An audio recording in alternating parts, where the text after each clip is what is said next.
Yo l'équipe, j'espère que vous allez bien, c'est Franzo, nouveau vlog aujourd'hui et pas des moindres, ça change du format d'habitude les gars. Aujourd'hui pas de séance, petite vidéo facecam avec ma petite Roxy, la petite Roxy, l'Instagram qui s'affiche juste ici comme d'habitude. On espère que vous allez tous très bien. Aujourd'hui on va parler un peu de toute cette prépa. On est le 4 septembre aujourd'hui, le 20 septembre première compète, donc J-16 et après la prochaine le 28 septembre. La base de la vidéo c'est de dire comment jusqu'à maintenant, vu que ça a été ma première et que c'était quand même une prépa assez unique entre guillemets vu que je revenais de l'accident et tout ça, de comment j'ai vécu la préparation, que ça soit mentalement, tout ce qui est sur le plan psychologique, surtout après l'accident, tout ça, et d'un point de vue physique aussi, comment j'ai géré ça avec l'accident et comment j'ai vécu ça tout simplement physiquement, bref, sur tous les points. Et surtout, un sujet que peu de gens abordent parce que la plupart se mettent avec des gens dans le même milieu. Comment Roxane et mes proches, elle pourra vous dire aussi des anecdotes avec d'autres proches, etc., ont vécu la prépa. Surtout, c'est le plus important, c'est le sujet principal de la vidéo. Comment notre couple aussi a vécu la prépa, donc comment j'ai vécu, comment elle a vécu et surtout comment nous avons vécu les hauts, les bas, si on a failli se séparer à cause de ça ou pas. Tout un petit point, donc déjà là pour faire un point, le poids le plus bas que j'ai atteint c'est 57,30 kg. Ça remonte un petit peu mais je suis aux alentours de 57,5 kg en ce moment, ça avance super bien. Niveau complément, il y a eu beaucoup d'ajustements, on va en parler aussi. On bosse pas mal le posing, là en ce moment ça m'aide pas mal psychologiquement d'avoir Roxane avec moi. Sur la prépa là, on est aux alentours de 1750 calories les jours off, 1900 calories les jours on. Le cardio ça a pas bougé, toujours le cardio à jeun les gars, ça tire. Ça continue à tirer. Comment j'ai vécu la prépa jusqu'à maintenant? Il y a eu des hauts, il y a eu des bas. Là, ça devient la dernière ligne droite, c'est très compliqué psychologiquement, physiquement surtout. Là, on est sur les dernières semaines, donc on va dire que psychologiquement, ça va un peu mieux. On va en parler aussi pourquoi, comment je pense, mais c'est surtout physiquement là que c'est dur. Et toi, bah, dis-nous un petit peu tes ressentis jusqu'à maintenant. Au début c'était très long, j'ai eu l'impression en prise de masse quand même, et après j'ai eu l'impression que c'est passé super vite. On a vu vraiment tout ce, je pense, le changement sur toi, sur aussi tes humeurs, etc. Sur, même physiquement c'est un truc de ouf. Dis-nous toi en tant que proche, tes ressentis sur la prise de masse, c'est-à-dire du début de la prise de masse quand je suis sorti de l'hôpital et que je t'ai annoncé que j'allais faire cette compétition. Parce qu'après il faut savoir que Roxane n'est pas dans ce milieu de base, encore une fois. Je l'ai un peu introduite dans ce milieu, après elle a toujours eu cette optique depuis qu'on s'est rencontrés, sinon bah, ça aurait pas collé, de lifestyle healthy entre guillemets. Mais voilà, c'est plus un lifestyle, c'est-à-dire elle mange équilibré, elle va pas tout traquer, si elle a envie de se faire plaisir, elle se fait plaisir. Elle a une mauvaise relation avec la nutrition, là ça va de mieux en mieux, donc c'est top. Et pas du tout dans ce milieu, c'est pour ça que je trouvais ça intéressant de faire une facecam, parce que on n'est pas un couple comme certains où on est tous les deux à fond dans la muscu, comme certains qui pèsent tous leurs aliments ensemble, qui ont vraiment des objectifs physiques, comme par exemple si vous passez par là Diane et Théo, où les deux ont des objectifs de compétition, où les deux sont vraiment même Théo coach Diane, donc enfin c'est totalement différent. Nous notre relation, c'est surtout que sa famille est anti ça un petit peu, enfin elle n'y connaît rien du tout aussi, du coup il y a beaucoup de jugements, donc c'est une relation qui pesait assez fort, surtout qu'on n'habite pas encore ensemble, c'est pour bientôt, mais tout ça s'est fait aussi une grande partie à distance. On a dû gérer ça aussi parce qu'au début je pouvais aller sur Grenoble, mais après plus la prépa avançait, plus c'était compliqué de sortir de cette routine, de changer de salle, de gérer le cardio à jeun et du coup de faire les 5 heures de route et d'aller chez elle. Enfin bref, il y a plein de choses, donc on va y aller étape par étape. Déjà, comment t'as vécu la transition entre quand on s'est rencontrés où je m'octroyais quand même un plaisir par semaine et quand je t'ai annoncé la prise de masse où j'ai vraiment mis entre guillemets all-in, alors j'aurais pu faire un peu plus d'écart, mais que c'est vrai que même pendant la prise de masse, il faut savoir que j'ai fait que 4 écarts, dont un ou deux sans elle. Avec elle, j'ai dû en faire un ou deux où il y avait d'autres gens. Ça a dû se faire vraiment en tête à tête.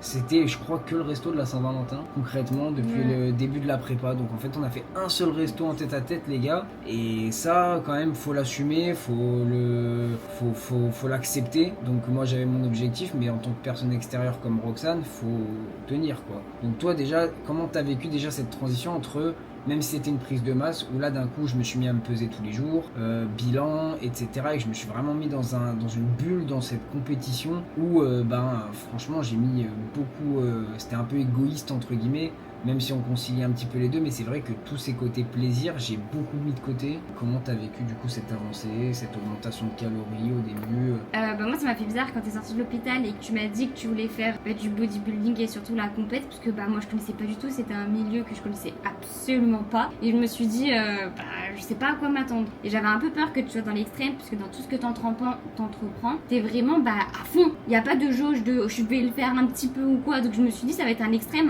que je connais pas. Clairement t'as été dedans, mais franchement au début ça allait petit à petit, et vu que t'as commencé, ce qui est logique par la prise de masse, à manger en grosse quantité, etc. Du coup mine de rien, tu te faisais plaisir, parce que tu mangeais beaucoup au début, ça allait. Même moi j'étais en mode ok, on a fait les fêtes ensemble, etc. Donc ça allait. Moi je suis pas habituée à tout le temps aller au restaurant ou à faire plein de trucs, donc vu que j'ai un mode de vie un peu simple, ça m'a pas paru déconnant, sachant que t'avais un objectif à atteindre. Pour moi c'était ok quoi. Et puis en plus les entraînements en général, quand on y allait, elle faisait ses séances, je faisais les miennes, mais ce qui se passait bien c'est qu'en soi pour la dépense cardio, j'avais pas de cardio en prise de masse et j'avais juste 10 000 pas à faire, donc en fait au final même ça a plutôt servi dans le sens où même si on avait un peu la flemme, j'avais ce truc de 10 000 pas, ça nous forçait à nous balader, faire des trucs et tout. Donc on va dire que la prise de masse, elle a été bien vécue, je pense, des deux côtés. Même si moi à la fin j'en avais marre de manger, c'était le truc le plus dur, mais au final c'était pas mal. Au niveau humeur du coup c'est pareil. Au niveau là on va en parler, tout ce qui est libido, relations sexuelles, on était au top parce que forcément j'étais plein de calories, j'étais plein de bouffe, donc je me sentais bien. Au niveau des compléments j'étais resté très basique, et après il y a eu la transition. La sèche a commencé en avril, sachant que le déménagement aussi a commencé à arriver, j'ai dû gérer mon Airbnb, on a commencé à avoir des phases où on allait quand même un petit peu dans l'appart, et ça c'est pareil, petit à petit on a arrêté parce qu'en fait dès que je sortais de ma routine et plus la sèche avançait, plus la fatigue augmentait, parce qu'après le cardio a commencé à arriver, le cardio à jeun. Ça, comment t'as vécu du coup cette transition entre le début, vraiment le début, c'est-à-dire fin de prise de masse, début de sèche, où on va dire que c'était encore soft, je mangeais encore pas mal de calories, ce qui quand même jouait sur l'humeur, etc. je pense. Ça allait, mais je pense qu'en vrai, vu que t'as dû rajouter du cardio et qu'attention, il y avait le truc de tes repas qu'il fallait qu'ils soient quand même bien placés, etc. Je pense que c'est vraiment à cette transition-là où on avait beaucoup moins de temps pour nous, où c'était genre vraiment trop chrono, et vu qu'on allait aussi à l'appart parce qu'on voulait se retrouver, etc. C'était là où je trouve on avait fait moins de choses, etc. Et tu commençais déjà à un peu être KO et tu voyais quand même la différence. Donc là, ça a marqué un petit peu quand même le coup. Et après, c'est là, sur ce dernier mois. Oui, mais là, encore à ce moment-là, en fait, ce qui a le plus posé, le seul truc qui t'a posé problème, qui a commencé à t'impacter à ce moment-là, c'était le fait que là, vu qu'il y avait le cardio à jeun, il n'y avait plus trop ces délires de c'est vrai que quand pendant la prise de masse par exemple, vu que j'avais juste des pas à faire et pas de cardio, on se levait, on déjeunait quand même ensemble, mais on se levait un peu en mode chill. Moi au niveau du taf j'étais quand même productif, j'avais plus de temps, et il y avait moins ce côté, c'est vrai, de là je me lève, j'ai le cardio à faire, après je prends mon repas parce que là j'ai la dalle, donc il faut absolument que je prenne mon repas, donc des fois je la speedais un peu pour le réveil, ça partait des fois peut-être en embrouille aussi à cause de ça. Après il fallait que je trouve le temps de travailler parce que je savais qu'après j'avais la séance et j'avais aussi du cardio post-séance, du coup il fallait que je m'organise, mais il fallait que je trouve aussi du temps pour faire les 10 000 pas en plus parce que je les avais toujours, et gérer le temps avec Roxane. Donc c'est vrai que là on avait déjà beaucoup moins de temps à s'accorder, parce que pour tout caler il fallait que tout soit carré entre guillemets, et moi quand je m'organisais et qu'elle des fois elle me redemandait pour l'organisation, ça pétait. Mais là on va dire que c'est plus une question d'organisation, parce que là les compléments n'avaient pas trop changé, je mangeais quand même encore assez, donc l'organisation des repas en soi c'était assez facile. J'avais même des repas que tu me préparais encore parce que je m'en fichais, enfin j'étais encore un peu en mode Doberman, donc on s'en fichait.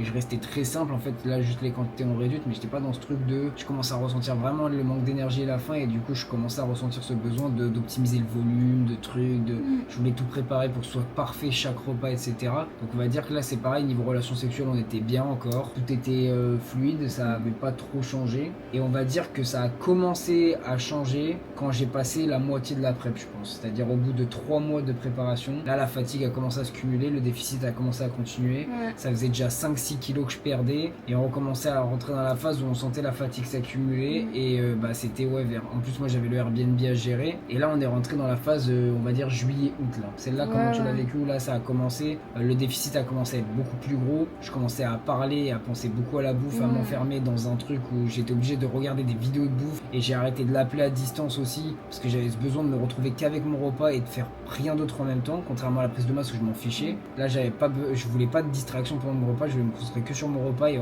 j'étais dans un truc accro aux vidéos de bouffe aussi. Donc ça, comment tu l'as vécu un petit peu? Bah, moi, c'est la période que j'ai le plus mal vécu. Parce qu'en plus, on était quand même loin de la scène. Donc tu disais pas juste, bon bah ça va durer 10 jours, tu disais il reste 3-4 mois. Ah non, mais c'est même avec ton entourage, etc. On se disait c'est chaud. Ça empâtissait énormément sur ton humeur en fait. Bah, ce qui fait que tu pétais des câbles déjà aussi un peu tout seul. Ah ouais, c'est à ce moment-là que ça a commencé. Ouais, Par contre, t'as des anecdotes à raconter qui t'ont marqué un petit peu. Si, c'est un peu avec ton caractère, mais je pense que ça s'amplifie du fait que tu sois là sans calories, etc. Mais pour des toutes petites choses, typiquement quand t'avais ouvert le frigo, que le coca il était tombé par terre, et que genre vraiment je pensais que c'était un truc de ouf. Et je t'ai vu dans un état, à des moments, dans des états mais pas possible, parce que tu ratais ta recette, alors que oui, bah tu l'as raté, mais tu peux la refaire, tu vois, ça te prend du temps, oui, et ça te fait chier, mais tu vois, ou pour 2 grammes d'huile d'olive, avant tu te mettais vraiment dans des états fous. Moi ça je le fais toujours quand je me loupe dans les quantités. Ouais, mais ça, là, justement, après de toute façon on en reparlera, mais là c'est ouf, parce que tu dis c'est là maintenant où ça tire le plus, et là je suis super fière de toi en fait, parce que t'arrives à te canaliser. Après, là il y a un truc qui a énormément joué, et ça je voulais en parler aussi, c'est que pendant tout le début de la prep, j'ai pas changé. Et en fait, tout ça, ça a commencé à aller mieux quand j'ai optimisé mes compléments. Je me suis vraiment renseigné et que j'ai rajouté des compléments, que ça soit pour ma digestion, pour surtout tout ce qui est le stress, l'énergie. J'ai rajouté de l'ashwagandha, des choses pour mieux dormir. Quand j'ai commencé à optimiser ça, améliorer la qualité des oméga 3, même des choses simples autour, petit à petit, la différence, elle s'est vraiment fait ressentir quand j'ai commencé à prendre tout ça. Donc, est-ce que c'est que psychologique? Je pense pas. Pas pour rien que tous les bodybuilders pro, tous les mecs, que ça soit Nati, là, je parle pas Nati, pas Nati, hein, mais tous les mecs, vous le voyez, ça prend des enzymes digestives, des probiotiques,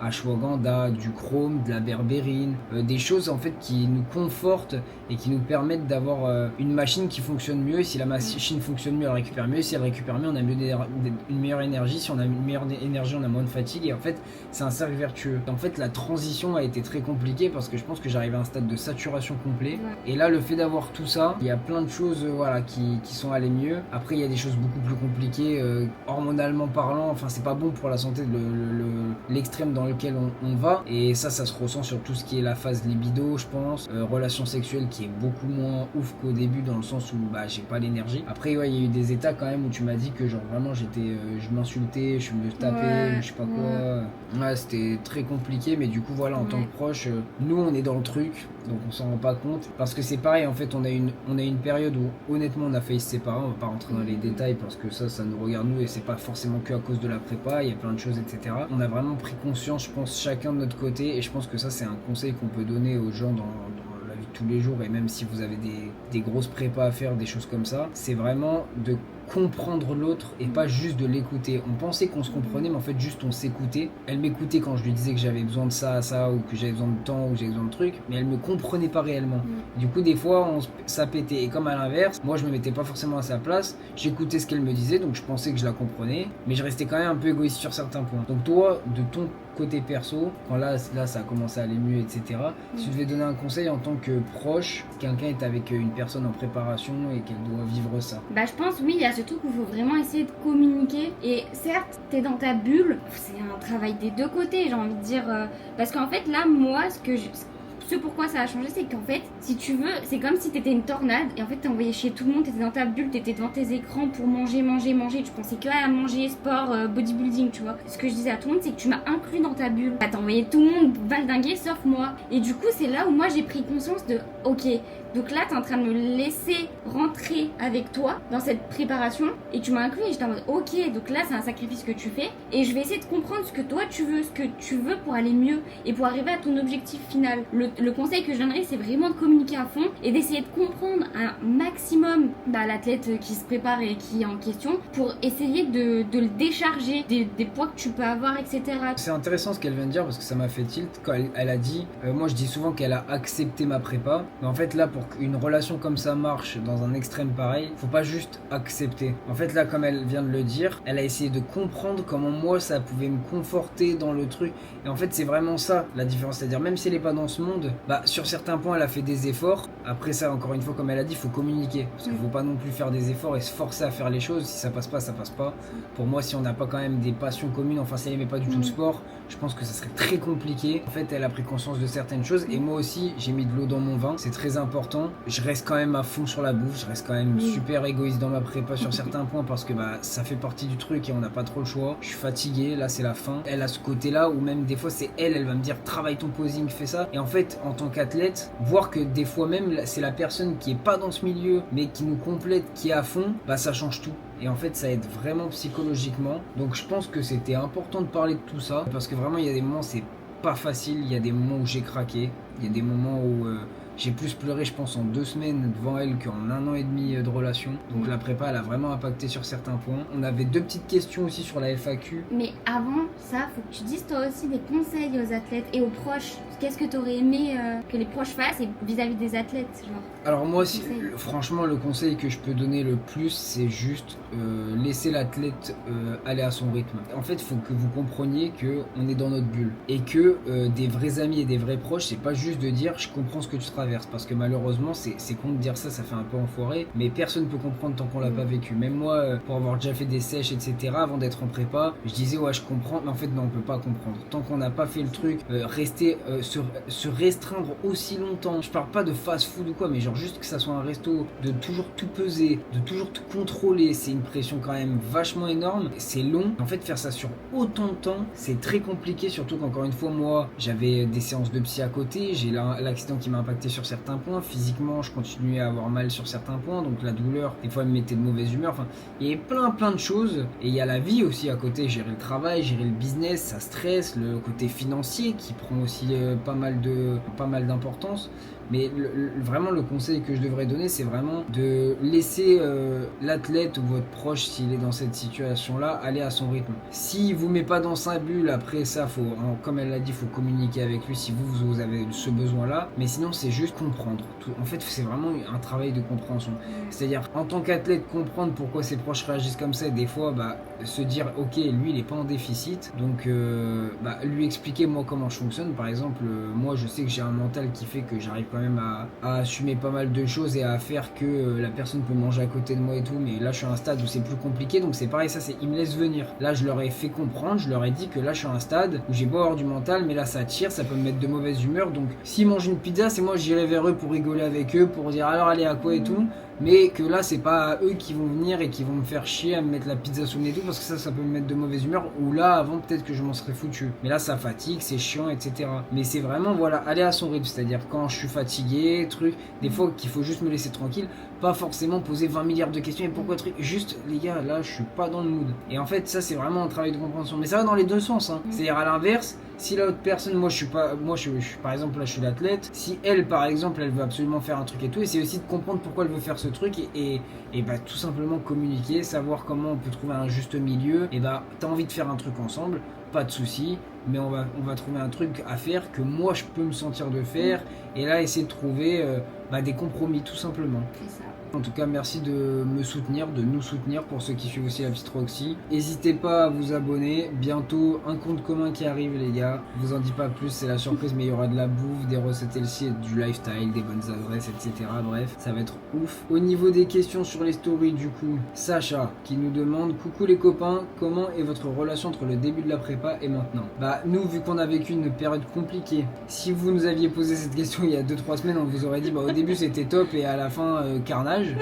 À l'heure actuelle, je pense qu'on n'a jamais été dans une aussi bonne relation. Honnêtement, on est super proches, on est en phase de reconstruction sur certains points, mais ça se passe super bien, on se comprend beaucoup mieux. Il y a une meilleure alchimie et la relation est super fluide malgré l'état et la phase dans laquelle je suis, donc c'est ce qui nous étonne quand même pas mal. Et tout tourne autour de ma prépa en fait. C'est vraiment... Ta prépa, Doudou, ta compète c'est dans 2 semaines. Oui, mais voilà. Ensuite, on a Maus qui nous dit quel est ton goal ultime, au passage incroyable mentalité que tu tiens là, ne lâche rien champion. Alors déjà merci. Les gars, moi il faut savoir qu'en fait toute ma vie c'est des défis entre guillemets, donc mon goal ultime, croyez pas que je vais vous dire que je vais faire bodybuilder pro et tout, parce que j'ai une vie, pour moi, même si c'est une passion, là j'ai fait la prépa, comment ça s'est fait, déjà là on va déménager ensemble, donc niveau financier il y a des choses, on peut pas tout gérer. Pour moi, pour être bodybuilder sur le long terme, faut vraiment avoir une vie qui tourne qu'autour de ça, Et moi en fait j'ai pas mal de choses à côté, j'aime pas mal de choses, je fais partie d'un club de moto qui fait que j'ai beaucoup de responsabilités. Et en fait tout gérer en même temps, je me suis rendu compte que c'était super compliqué. Et je me vois pas faire ça sur le long terme, même au niveau de ma santé. Même par rapport à l'accident, là je sens qu'il y a des blessures qui ont quand même vachement tiré. Le corps il est mis à rude épreuve. Et c'est quelque chose sur le long terme qui sera pas sain je pense, pour ma santé physique et aussi surtout mentale. Et pour notre couple pour l'instant, j'ai vraiment envie de profiter parce qu'il y a eu des périodes compliquées. Et je pense vraiment qu'il faut que je me retrouve avec Roxane, avec mes proches, avec le club. Donc mon goal ultime c'est toujours de vous inspirer, de vous montrer qu'on peut concilier performance, physique, discipline, amour, bref, on peut faire pas mal de choses. Il y aura peut-être d'autres défis, peut-être d'autres choses. Dans tous les cas, je vais continuer le sport, il n'y a pas de souci. Je vais continuer à me de la donner et tout. J'espère que ça répond un petit peu à la question. Moi je l'aurais plus en mode c'est quoi ton goal ultime, genre? Bah, atteindre la meilleure version de moi-même, toujours en fait. Bah, moi mon goal c'est d'avoir une maison, un chien et une famille. Voilà, chacun son goal. Et pour ça, bah, elle a un chat. Pour ça. Oui. Voilà, c'était une petite facecam qui devait pas durer si longtemps que ça, mais au final, on est presque à 30 minutes d'enregistrement, mais je pense que c'est nécessaire d'en parler. Quand vous faites les choses bien, faites-les à fond, et vous connaissez le mot de la fin. Finex!